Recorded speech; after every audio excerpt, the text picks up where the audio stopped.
मित्रों, हमारे शास्त्र, पुराण एवं महापुरुषों के कथन मंत्र, पूजा, उपासना की महिमा को गाते हुए नहीं थकते। बहुत सारे लोग इन्हीं मंत्रों, पूजा के द्वारा अपने जीवन में चमत्कारिक उपलब्धियां प्राप्त की हैं और जीवन की कष्ट, कठिनाइयों, दुख, दारिद्र्य से मुक्ति पाई है।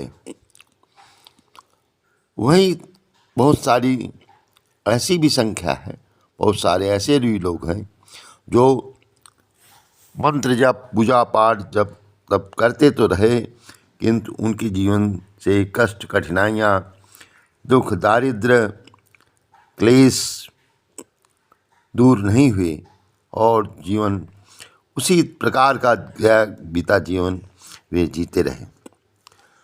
ये एक विचारणीय प्रश्न है कि ऐसा क्यों? मंत्र यदि प्रभावशाली है तो एक को लाभ, दूसरे को कोई लाभ न होना, ऐसा क्यों?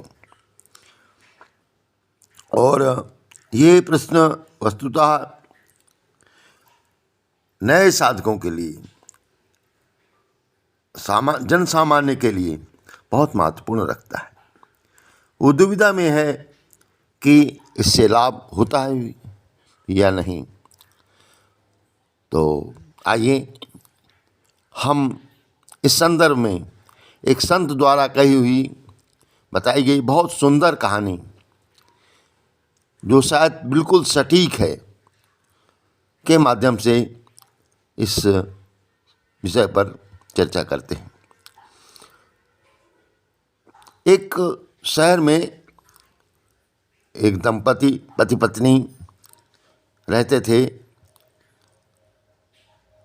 दोनों अपना सर्विस करते थे और सुख शांति में जीवन चल रहा था।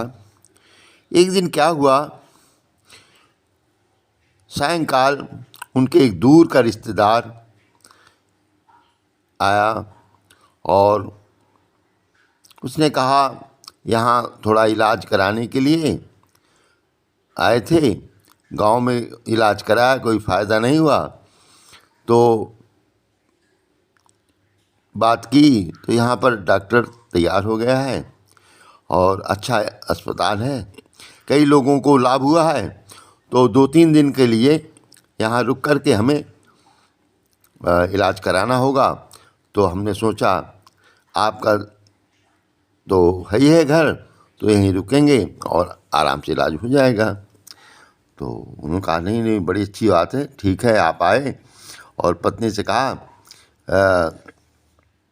कि भाई मौसा जी के लिए चाय और जलपान की व्यवस्था करो तुरंत।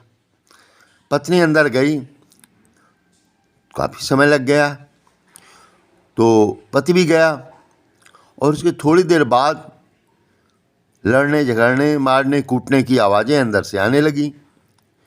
धम धम, खूब धम धम की आवाज़ आए, पिटाई की, और पत्नी के रोने की आवाज़ आए। ये अंदर करीब आधा घंटा चलता रहा। आधे घंटे बाद पति पत्नी दोनों बाहर के कमरे में आए और देखा वहाँ मेहमान नहीं थे। तो दोनों बड़े प्रसन्न हुए कि देखो हम लोगों के नाटक से ये चले गए। तो पति बोला, देखो मैं नाटक तो पूरा करता रहा, लेकिन एक भी चोट तो नहीं लगी तुमको।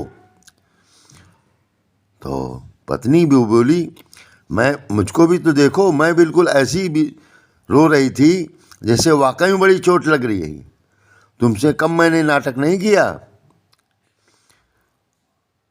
तो बोले ये अच्छा रहा, न तुमको चोट लगी और एक समस्या भी टल गई। तभी तखत के नीचे से मेहमान निकला और बोला, न तुमको चोट लगी न तुमने मार खाई, और लेकिन मैं भी तो नहीं गया, मैं भी वही हूँ और मुझको तो रुकना ही होगा और कोई मेरा आश्रय नहीं है। तो देखो जैसे बने तैसे तुम्हें एडजस्ट करना ही होगा। तो ठीक इसी तरह से हमारे मंत्र जब पूजा पाठ उपासना में जब तक दृढ़ता नहीं होती, नियमों का पालन नहीं किया जाता,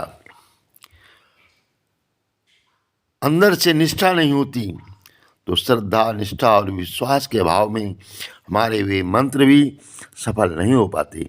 हम उपक्रम करते तो रहते हैं, किंतु हमारे उथले प्रयास और खाना पूरी वाली पूजा, अस्त व्यस्त जीवनचर्या,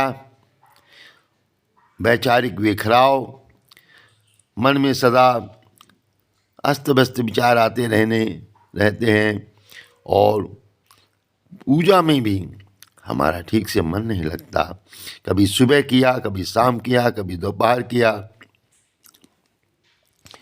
उस पर भी दृढ़तापूर्ण विश्वास नहीं होना कि सफल होंगे कि नहीं होंगे। ये सारी चीज़ें कहीं न कहीं हमारी पूजा उपासना को उथला बना देती हैं और वांछित फल उनसे नहीं प्राप्त हो पाता। अतः आवश्यक है कि साधना समर में यदि हमें सफल होना है तो अपनी मानसिक दृढ़ता। कृपया चैनल को लाइक, सब्सक्राइब और शेयर अवश्य करें। धन्यवाद।